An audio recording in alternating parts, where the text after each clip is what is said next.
Hello everyone. Welcome to K-FAB Speed and Cycle. Yes, we are K-FAB Speed and Cycle. We are no longer K-FAB engines.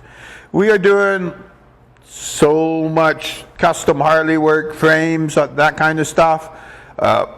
Everything we do other than that is, geared around the motorsports enthusiasts. So that's what we're going to call ourselves. Yeah. K-FAB engines is out. K-FAB Speed and Cycle is in. Anyways, I'm sitting here in front of this is where I do a lot of my head work, not all my head work. And on the other side of the shop, we got the flow bench, and I got a station for porting them. I just felt like sitting here for a while. What I want to talk to you tonight about is this stuff here. Okay. I will not let an engine go out the door with factory rod bolts in it. Do they need to be changed? Well, they do need to be changed. Is a factory rod bolt strong enough for a 450 horsepower streetcar engine? Maybe a little spray, some slicks, a little bit of drag racing, that kind of stuff? Absolutely. But the problem is you don't know the history of that rod bolt. If you're dealing with something like a Chevy 350, that thing could be 40 years old. How many times has that been apart? Has the nuts been put on upside down at one point? Have they been over-torqued? Has the thing been overheated?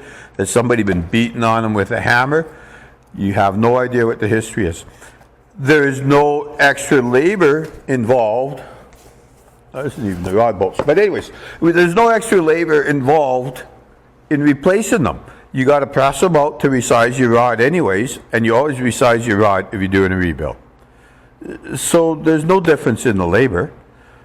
The difference in the price, if you're going to put a factory OEM bolt in there, and these is maybe at the most $100. So you're spending $15,000 to have me build you a street rod engine, and you're going to save $100 on the most stressed bolt in the engine.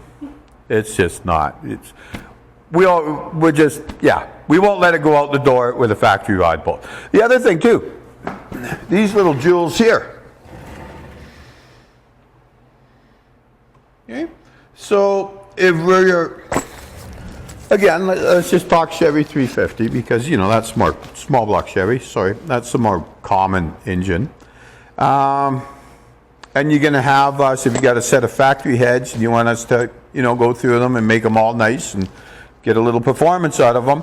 One of the things you do is you pull the press-in studs out, cut them, mill them, tap them, put your screw and stud in. And yes, we'll do a complete video on that because there's a lot to do in that.